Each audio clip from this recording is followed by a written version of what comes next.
yëpp juróom na coow déjà bëgg nañ taxaw ci incident bi am biir assemblée ndax des députés de Pastef ñoo jàpp Abdou Mbow di ko pamte ba far ñi nga xam ne moo nekk la GIGN ñoom ñoo ñëw génne ko biir ci biir hémicycle bi alors doyen ces images là est-ce que nuruwul li nga xam ne moo nekk benn sabotage institutionnel wala mais je salue au passage l'honorable Abdou Mbow qui aujourd'hui a cette réputation d'être l'homme du 29 juin. Dootul dañ dans l'histoire dootul dañ. Abdou Mbow l'honorable Abdou Mbow l'homme du 29 juin. Comme du reste Maître El Hadji Diouf a été l'homme du 23 juin 2011. Abdou Mbow a fait preuve d'une grande maturité. D'une maturité en tant que waxuma la sax politique rek yam ci mais en tant que personne rek maanaam góor yàlla dëgg la Abdou Mbow li nit ñi de wax góor yàlla waaw parce que góor yàlla nga xam nga mooy fan mooy ay soxna ñëw naan dañ lay jéem a attaqué bu doon man la peut-être ak sama ni ma impulsifé danaa leen gaañ damay tëb kuntaa ba kenn ki wala ma mbëkk ko wala ma gaañ ko mais Abdou Mbow a su se gérer en tant qu'homme maîtriser boppam mujj gi mbir yi ay kaf ak ree la ko def taxaw di janoog ñoom di reetaan ña nga xam ne ñoo ko doon xëcc yàlla ba ma yàlla ci boppam moo ba ma kenn ka mu ni rëpp ci suuf daanu te kooku xoolal ci jigéen kooku gàllaajam sax mën na toj ci loolu ñun ay sénégalais lañu daanu googu mu daanu ci biir assemblée sax xamul loolu lu mu doon ci moom ci lu nekk rek pour lu neex nit ndaw soosu nga xam ne ñi ngi noon bët bi dafa tojee xaw ma fu mu tojee la may mun na la bëgguma sax wax sant wi ndax sant wi ni mu sellee te mu bokk ak koo xam ni dama ko naw te bëgg ko mais ndaw soosu ah ba ñëw bëgg encore elle insulte elle a le toupet après coup de venir devant les Sénégalais pour di def ay vidéo naan moom dafa ñëwoon pour négocier ak Abdou pour xaw ma lan mais xam nga yëpp Sénégalais yi mën na weesu ñii ces gens là yow nit ñi janook yow gis la à l'œuvre dégg la micro yaa ngi taxaw lépp a ngi nga taxaw naan nañ ko fi jëlee di ko di xëccoog moom nga ñëw taxaw naan dama ñëw doon waxtaan ak moom pour mu jóge fa man duma xaw ma lan xam nga yëpp Sénégalais yi mën na weesu loolu ah xam nga li am ba des mooy Ousmane Sonko tant qu'il est au perchoir de cette assemblée là les gens vont le considérer comme un intrus. C'est un intrus. C'est comme moi si je me levais un jour sol sama dàll sol sama costume ak sama cravate dugg biir assemblée ni député là il n'y a aucune différence. La seule différence c'est que député yi ma fa fekk xëy na ils vont être hostiles à ma présence parce que ñoo amee majorité bi génne ma ci biti fii moom ils sont complaisants parce que seen leader la ñu accepté ko ci biir ba ràng ko gratu président de l'Assemblée nationale. Mais tant que mu fa nekk les gens vont toujours lui dire du dehors des gens comme moi lui diront que c'est un intrus. Les gens à l'intérieur qui sont des députés à l'Assemblée nationale de l'opposition vont lui dire que c'est un intrus. Il n'aura aucun respect dû à la fonction de président de l'Assemblée nationale. ba mu porter ñu plainte en tant que président de l'Assemblée nationale institution la nañu porter plainte comme c'est une institution. Nous on manque on na jàpp ni dañ ko manquer de respect dañu ni c'est un intrus nañu porter plainte. C'est un intrus. C'est quelqu'un qui a usurpé la fonction de député et de président de l'Assemblée nationale. Il l'a usurpé. Voilà. C'est pas sa place là-bas. Non, kenn mënu ci dara. Mais kenn mënu ci dara pour l'instant kenn mënu ci dara. Parce que le président l'a toléré. Le président aurait pu l'empêcher de le faire. Mais je te dis ici pourquoi. Mais ci naka la ko président mën a empêcher. Mais l'article 51 aurait pu être il aurait pu saisir même le Conseil constitutionnel pour moom en tant que président de la République. mënoon na taxaw empêcher loolu. Mais parce que il n'a pas la qualité de député. Le président c'est la clé de voûte des institutions. C'est quelqu'un qui est au-dessus de l'ensemble des pouvoirs qui sont là, le pouvoir judiciaire, le pouvoir etc. su amee ay yenn genre problème yi am moom moo ko war a trancher. Mais il l'a toléré en sachant que ni l'esthèque bi moo koy jël. xam nga ngay carte par exemple. di wut l'esthèque. Ils sont dans ça. Il l'a toléré parce que lui aussi, je te l'ai dit ici, il a besoin de quiétude, il a besoin d'apaisement pour pouvoir redonner confiance aux bailleurs de fonds, à nos partenaires, à nos PTF, partenaires techniques et financiers, pour que le FMI renégocie, etc. Parce que pour jàmm amul ñooñ duñ fa dugg xaalis bu jàmm amul dafa dugg, n'est-ce pas? Donc pour nous, c'est pour gagner du temps, il le gère en attendant de gagner du temps avec lui, en sachant que waa ji mënu ko empêcher mu tourner li mu war a tourner ak gouvernement et tout. L'autre aussi, tu l'as vu, wax naa ko fii Madiambal l'a confirmé, dafa jënd glace au départ. Genre, si on me laisse tranquille, il n'y a pas de problème. Pastef ne fera aucun obstacle au machin. Dégg nga ko sax keroog ba ñuy wax affaire abrogation mu naan maa ngi yóbbante sama rakk sama xarit nangam. Dégg nga ko avant ñu koy limoger discours bi mu doon am avant ñu koy limoger tu l'as entendu mu naan am na ñu nga xam ni bu doon seen sago sama diggante ak président Diomaye tas na mais man ak xaw ma lan le même jour ñu dàq ko.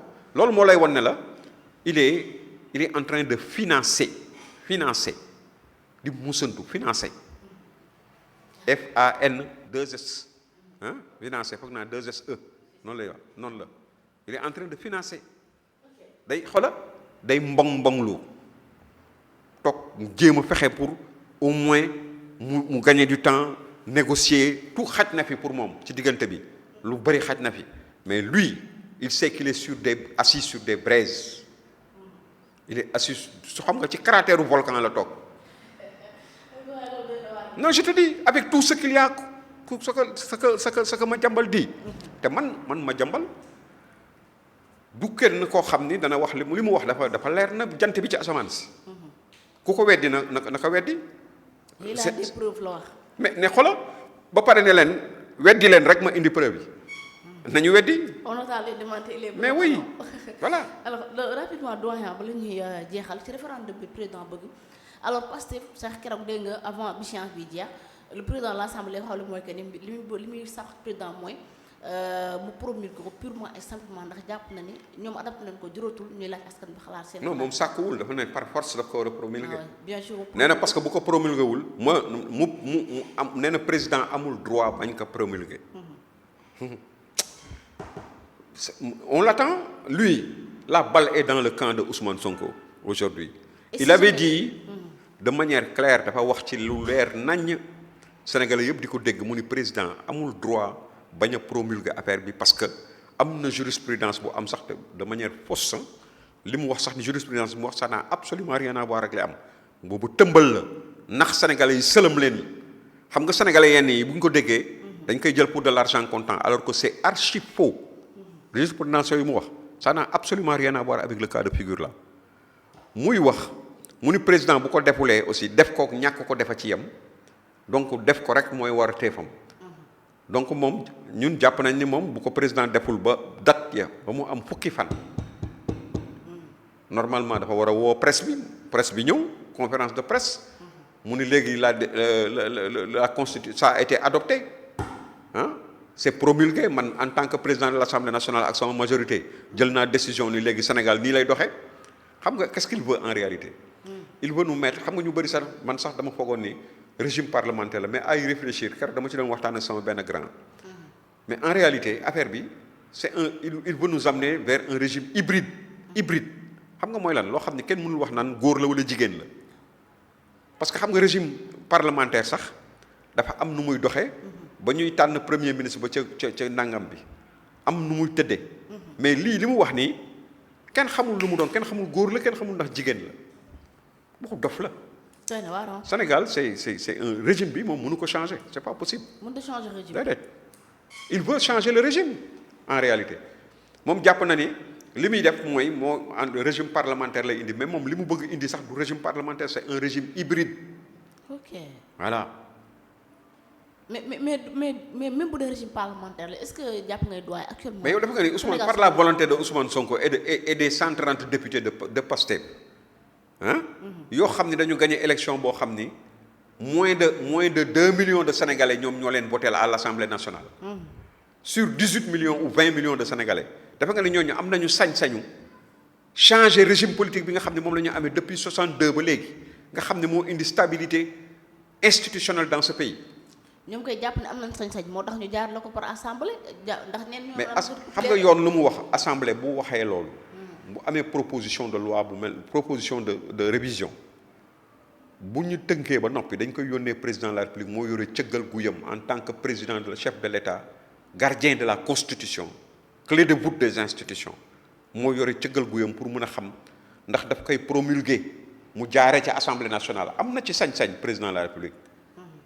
président de la république bu fekkoon dafa déggoo ak ñoom contre le Sénégal contre le peuple sénégalais mën na nekk en tant que chef de l'état mu déggoo ak Pastef contre le peuple sénégalais bu boobaa daf koy promulguer ñu toog on n'aura que nos yeux pour pleurer. en attendant situation yi di changer ñu xam nu muy demee élection ñëw ñu dàqaat leen mais au moins le président wax dëgg yàlla xam na ni ñii li ñuy def du yoon li ñu bëgg def du yoon te xam na ni in fine c'est lui c'est le fragilisé qui est visé. Parce que moi, Amadou Moustapha Gaye, j'ai le droit de dire que le président Diomaye ne devait pas avoir des prétentions de créer un parti politique. Moi, le citoyen Amadou Moustapha Gaye. Parce que c'est lui qui me l'a dit, qui me l'avait dit. Mais Ousmane Sonko n'a pas ce droit. Parce que lui-même, il s'était offusqué de ça. Lui-même, il disait que le président de la République, mais est-ce que yow li moo ko waxal boppam ne ko yow lu tax li ngay wax ni xam nga Ousmane Sonko ci moo ko nettalil boppam moo ni moom ba Diomaye ne dafay tekkitam mu ne ko yow déet lu tax nga def loolu sana nangam donc moom la mu ñaaw lu mu rafetluwul woon démb tey mu bëgg ko rafetlu lu mu ci jublu am na lu mu ci jublu bëgg na ko fragiliser bëgg na maanaam la nga xam ne moom la yore mu nangu ko moom en tant que président de l'Assemblée nationale lu tax moom ca biir affaire am boobu muy def noonu texte am boobu dugalu ci président Assemblée nationale ni warul nekk chef de parti. waaw lu tax defu ko. waaw gis ñu ko ci de. gis ñu ko ci de mu def ko ci. mais yow koo xam ni nga fekk premier ministre boo xam ne dañ ko nommé waxtu wu nekk waxuma sax àllarba bu nekk mais waxtu wu nekk bu neexee président mu dindi ko. nga ni ko demul ci nit ñi amuñu ci moom confiance. nga fekk ka ñu am ci moom confiance nga ni moom ñooy bokk maanaam ni ñuy tëralee ni ñuy doxalee nguuru Sénégal. nguuru Sénégal ni ñu koy doxalee ka ñu wóolu ba jox ko pouvoir bi kooku ma koy définir. normalement. alors d'accord.